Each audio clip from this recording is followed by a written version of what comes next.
உங்க ஊரு சொந்த ஊரு நடுக்கல போயிட்டு. அப்ப இங்க இதெல்லாம் இருக்கு 100 நாள் வேலை திட்டம்லாம் இருக்கு. 3 நாள் வேலை இல்லைங்க சார். ஒருவேளை நகர பகுதியில வருதா? ஆமா சார்.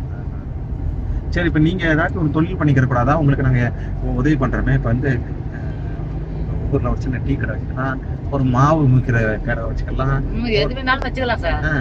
நீங்க விருப்பம் இருக்கா? உங்களுக்கு நாங்க காசு தரோம். ஒரு கிட்டத்தட்ட 1 லட்ச ரூபா தருவோம். 1 லட்ச ரூபாயில வந்து 50 பெண்களுக்குன்னா 60,000 ரூபாய் வரைக்கும் நீங்க திரும்பி கட்ட வேண்டாம். ஒரு 40,000 மட்டும் கட்டினா போதும். அது கொஞ்சம் கொஞ்சமா 2,000 3,000 கட்டினா போதும். பேங்க்ல கட்டினா போதும். உங்களோட வெளியே அதுக்கு நீங்க கட்ட பண்ண தேவையில்லை. அந்த மாதிரி இன்ட்ரெஸ்ட் இருக்கா உங்களுக்கு? கடலை வச்சுட்டு எங்க அப்பா இருக்கும்போது வச்சிருந்தவங்க தான். எங்க அப்பா இல்லாம தான் நாங்க இந்த அளவுக்கு எங்க ஃபேமிலி கஷ்டப்படுறோம். விவரத்தெல்லாம் நீங்க கொடுங்க. நான் என்ன பண்றேன், இங்க ஒரு தொழில்துறை இருக்கு. அந்த துறையில இது மாதிரி பெண்களுக்கான ஒரு தொழில் தொடங்குறதுக்கு நிறைய பைசா அவங்க தர்றாங்க. லோனாவும் தருவாங்க, இலவசமாகவும் தருவாங்க. ஆனா லோனை வாங்கிட்டு எங்கேயாச்சும் ஓடிடக்கூடாது. ஆமா, லோனை கட்ட மாட்டேன்னு சொல்லிட்டு போகாம வங்கிகளுக்கு வந்து அவங்களுக்கு லோனை அவங்க நம்பிக்கையில கொடுக்குறாங்கல்ல, அதை மட்டும் திருப்பி கட்டு. அது கொஞ்சம் காசு தான். நீங்க மற்றதெல்லாம் நீங்க வச்சுக்கலாம். ஸோ அது மாதிரி ஒன்று ஏற்பாடு பண்றேன். நீங்க உங்க ஃபோன் நம்பர் இதெல்லாம் கொடுத்துட்டு போங்க. உங்க அம்மா எப்பயாச்சும் டைம் கிடைக்கும் போது அந்த அலுவலரை பார்க்க சொல்லுங்க. இல்லைன்னா அந்த அலுவலரை உங்க வந்து பார்க்க சொல்றேன். சரி.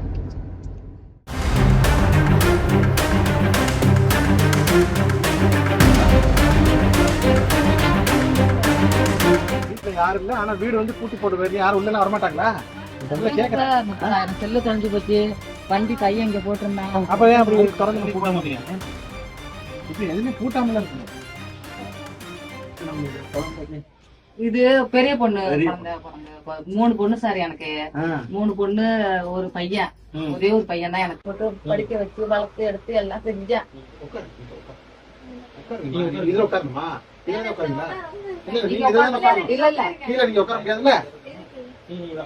கிடைக்கவே இல்ல சார். கிடைக்கவே இல்ல சார்.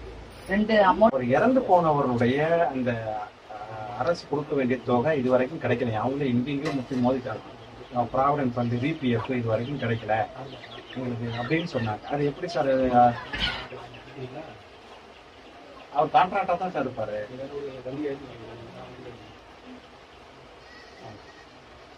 உங்களை மண்டே வந்து பார்க்க சொல்லிட்டுங்களா? அவங்கள நாங்களே எங்க ஆபீஸ் வந்து கூட்டிட்டு வந்து அந்த விவரங்கள்லாம் எடுத்துட்டு வரோம். அது அப்பாவோட சர்டிபிகேட் சார் பாப்பாங்கம்மா. அம்மா, இந்த திங்கக்கிழமை என்ன சொல்றாங்க? திங்கக்கிழமை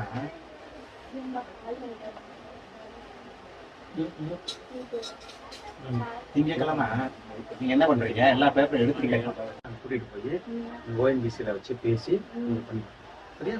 அது என்ன அப்பாவுடைய பணம் ஏதாச்சும் அதே மாதிரி இருக்கு சார். அவங்க வந்து நாங்களும் எவ்வளவு பண்ணிட்டோம். அவங்க என்ன சொல்றாங்கன்னா அது கிளியர் பண்ணி கொடுக்க மாட்டேன்னு சொல்லிட்டு.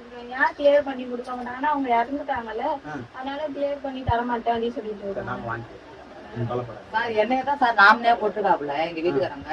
இப்ப நான் ஒரு வேலை எல்லாம்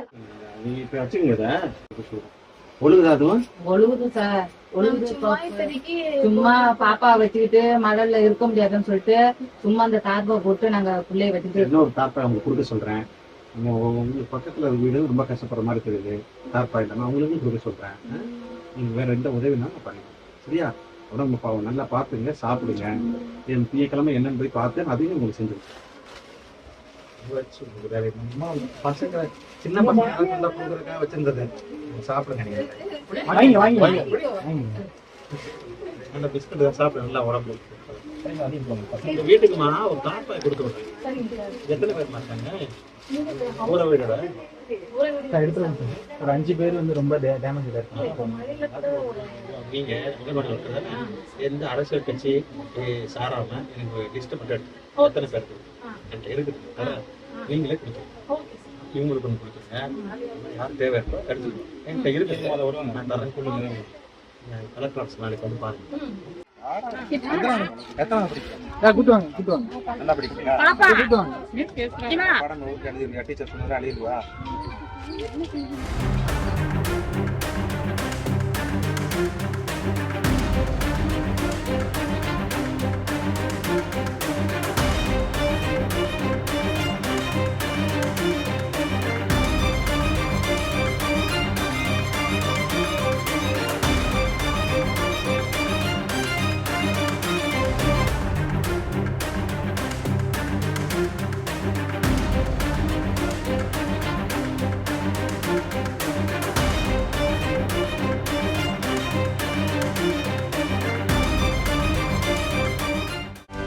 செய்திகளை உடனுக்குடனும் துல்லியமாகவும் தெரிந்து கொள்ள சப்ஸ்கிரைப் பண்ணுங்க.